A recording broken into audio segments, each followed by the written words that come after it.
윤석열 대통령 구속 취소는 피고인 권리 보호 차원에서 존중돼야 할 결정이긴 하지만 왜 최고 권력자인 대통령 사건부터 적용했어야 하는지 의문이 커지고 있습니다. 법원 내부에서도 논란이 번지고 있습니다. 구나연 기자입니다. 윤석열 대통령 구속 취소 결정은 피고인 권리 보호 차원에서 존중받을 측면이 있습니다. 예를 들어 8일 밤 10시부터 10일 오전 2시까지 수사 기록이 법원에 있을 경우 기존 계산법에 따르면 구속 기간이 이틀 연장됩니다. 실제 법원에 기록이 가 있던 시간은 28시간인데 피고인은 48시간 구속돼 있어야 하는 겁니다.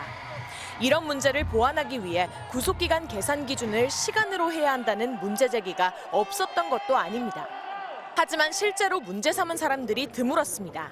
검찰과 법원의 오랜 관행을 실제로 바꿀 수 있을지 장담할 수 없는 상황이라 변호사를 써가며 모험을 해야 하기 때문입니다. 한 부장판사 출신 변호사는 구속 취소 사건은 형사재판 판사도 1년에 많아야 한두 건 심리할 정도로 아주 적다고 했습니다.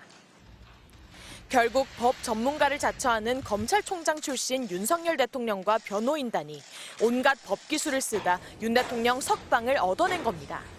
검찰도 이 대목에서는 사실상 윤 대통령의 대리인단 역할을 한 셈이 됐습니다. 검찰은 법률상 권한인 즉시 항고권도 포기해 상급 법원의 판단을 받아볼 기회도 스스로 버렸습니다.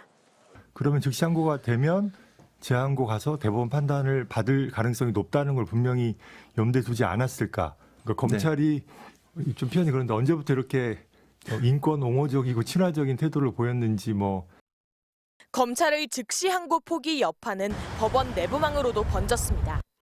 김도균 부산지법 부장판사는 구속 취소 유감이라는 제목의 글에서 이번 결정은 법리적, 제도적으로 많은 문제를 안고 있다며 종래의 선례가 유지되는 게 바람직하다고 밝혔습니다.